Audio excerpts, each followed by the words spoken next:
Here's an easy winter painting I like to teach kids on snow days. So I'm taking my mop brush with a light lavender and a very light sky blue. And I'm using both colors at the same time on the brush, going back and forth for my sky. You can even add a little bit of navy if you want it to be darker. And then without washing my brush, I'm going to take some white paint and go back and forth all the way to the bottom. See how the purple goes in the snow and makes it look like it's shaded? That's perfect. Don't worry if they mix. Then I'm taking my mop brush, but a clean one, and taking some really dark green and white, and I'm bouncing in some trees. Just bounce, bounce, bounce, and you'll get that texture. And then you can even bounce in some white over the tops of them to make them look like the snow fell on them.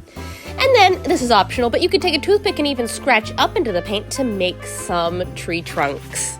Now, the bottoms of the trees look kind of funny at this point, so I do take some white on a mop brush and I go back and forth underneath them just to make them look like they're planted in the ground. Perfect. All right, let's add a big tree. This is a good one just to practice a simple tree. I'm going to take some gray this time because on snowy days, sometimes the trees tend to look a little bit more on the gray side. And I'm going to do a tree trunk going all the way up through the top of the picture and do a couple branches. Just practice your branches today, making those V's come out. Some can be wider than others, and make some little branches coming off of those too. It's up to you how detailed you make it, but I'm always making sure they go up at that angle. And I'm also going to add in some white highlights, just make it look a little bit shaded. You can even add some bigger chunks of white on top of the branches to make it look like the snow has fallen on it, so that's pretty cool too.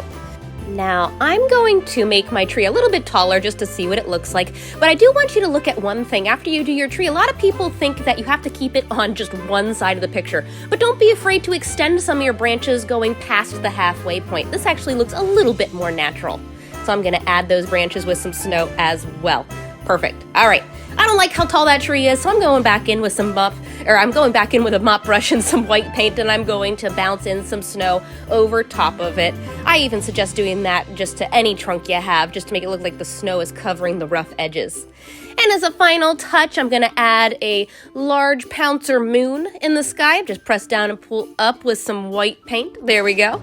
And it is actually a snow day here where I am, so I'm going to add some splatter snow all over, just as a final little detail that makes all the difference. So have fun with this one. I like to teach this one to kids, especially this time of year, because it usually falls on a snow day or a week where it has had a good snow. So have fun.